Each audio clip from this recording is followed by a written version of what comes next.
Stop worrying about homework and start learning with confidence. This is Ask Learn. Complete help for every subject. Like, share, subscribe for daily learning videos.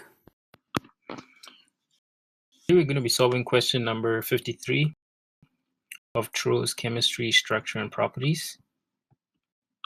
And we've been given two samples which contain both osmium and oxygen, and we're told that the mass of oxygen per gram of osmium for sample 1 is 0.168. The mass of oxygen per gram of osmium for sample 2 is 0.3369. And the question wants us to do or show that these amounts are consistent with the law of multiple proportions.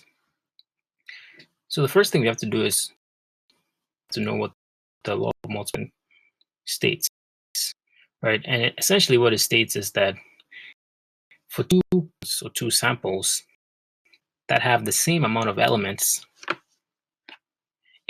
if we can access, so the mass ratio of both elements, if that gives us a whole number, then we can say that the amounts in these two compounds are sample consistent with the law of multiple proportions. So in essence, if I take one of the masses and I divide by the other mass and I get a number, then we can say that the masses are consistent with the law of multiple proportions. So all we have to do for this question is essentially solve for the mass ratio for these two samples.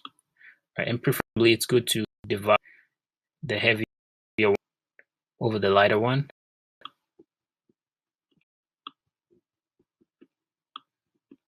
So the mass ratio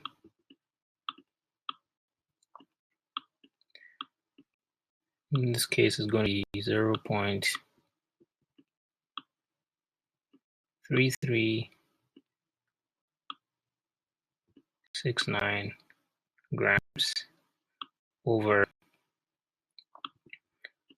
0.168 grams. And when you solve this, you get 2.00, which is a whole number with 3 sig figs. And because we get a whole number, we can say that two samples, their masses are consistent with the law of multiple proportions.